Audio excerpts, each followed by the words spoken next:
Donc, premièrement, la première étape de la stratégie, c'est que je vais me mettre en weekly.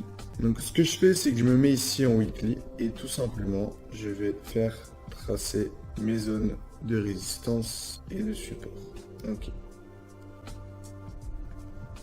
Ici, on a une grosse zone qui est ici.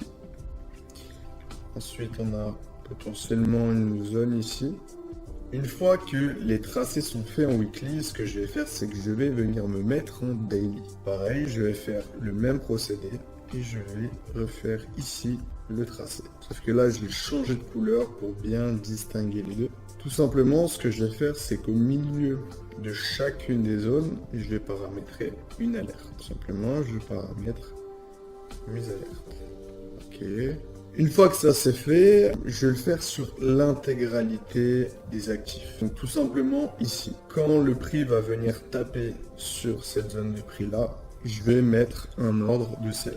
Si le prix vient ici, je vais acheter, tout simplement. Donc je récapitule, quand je vais venir chercher la zone de résistance, si je vais chercher la zone de support, j'achète tout simplement. Je vais, admettons, le cours vient ici. Je vais positionner un long. Ok, donc je vais probablement positionner le TP soit ici, soit ici. Je ne paramètre jamais mes TP. Je paramètre uniquement des alertes et je vais faire des clôtures manuelles. Ok, si le cours va dans l'autre sens. Ok, donc admettons, j'ai déclenché un ordre de buy ici et le cours vient ici chasser le stop loss. Enfin, du moins, il n'y a pas de stop loss. Vous allez voir pourquoi je ne mets pas de stop loss. Je vais mettre un ordre de vente ici directement. Si il tombe, un ordre de vente va se déclencher automatiquement et ça va venir edger ma position.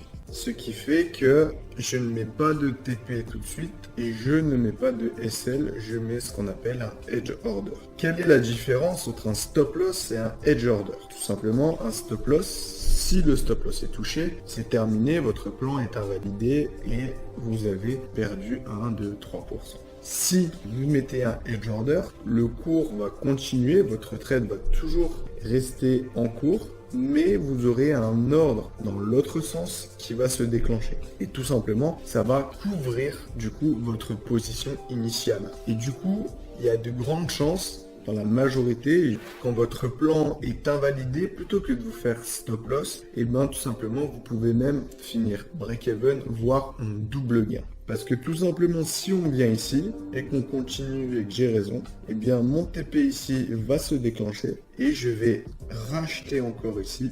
Et du coup, ça va permettre de couvrir ici la perte. Tout simplement, et je fais ça à chaque fois sur toutes les zones. Je récap, on vient dans la zone de support, j'achète. Si mon plan est invalidé, je mets un edge order dans l'autre sens et je vais venir sell la position. Je vais venir TP mon sell ici, puis je vais redéclencher encore un buy ici et le clôturer à la prochaine résistance, ce qui va permettre de couvrir ma perte ici. Et c'est ce qui me permet de faire en moyenne entre 20 et 40 voire 50% parfois mensuel.